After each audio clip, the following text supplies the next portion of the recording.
Step 6 and 7 are two paragraphs in the big book. Two paragraphs. And I believe with everything in me, they might be the most important steps of all. Hey, Alan here, 5 minutes of recovery. And today I want to talk to you about the step that I skipped for years.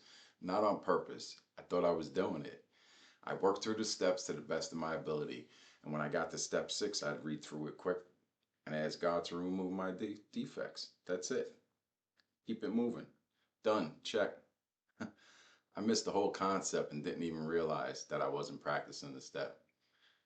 And then I'd wonder why I kept acting out, why I kept doing the same things, why, even in sobriety, the guilt and shame kept coming back.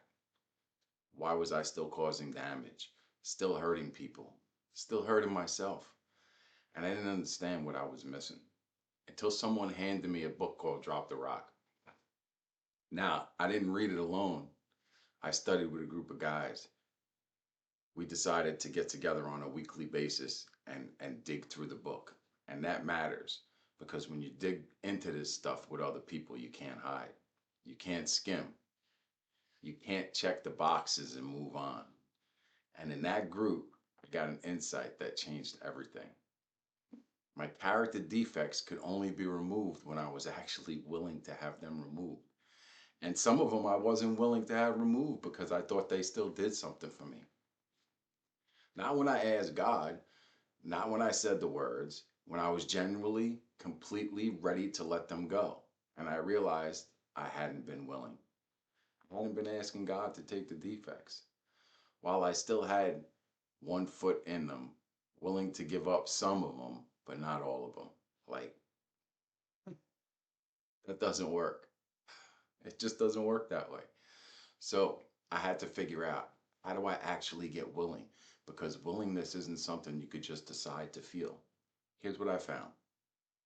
The only way that I could get willing was to start practicing the opposite of the defect. Again, act my way into right thinking. A lot of changing my behaviors come from acting first, and the change comes later. Let me give you a small example.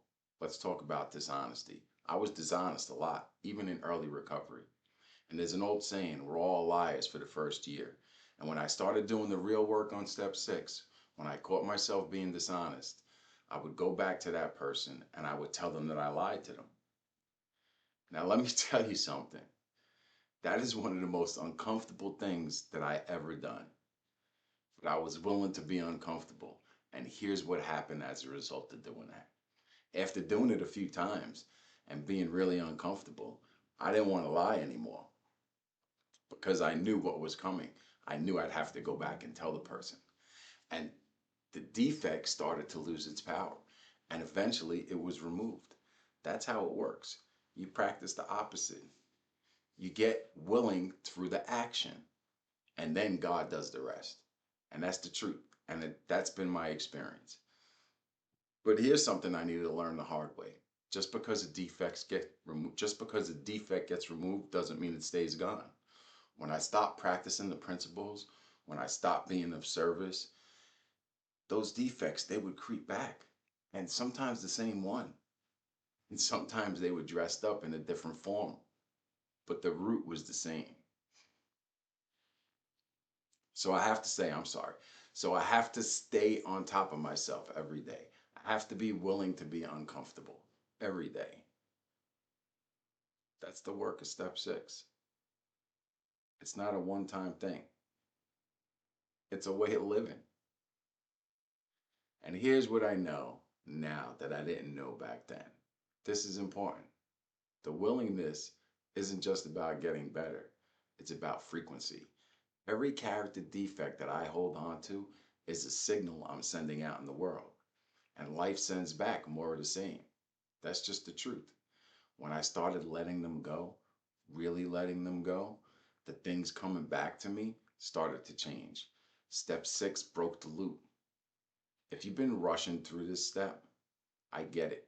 I did that for years. I wasn't real happy with the results, but I did it and thought I was practicing it. But I want to challenge you. Go find a copy of Drop the Rock. Find a few people to study it with. Don't do it alone. and get honest about which defects you're still holding on to. Because the life waiting for you on the other side of that willingness, it's worth it. Take it from me. I'm talking from experience. I promise you that. Recovery is just the beginning. That's what this journey is about. Living life one day at a time. All right, guys. I'll see you in the next one.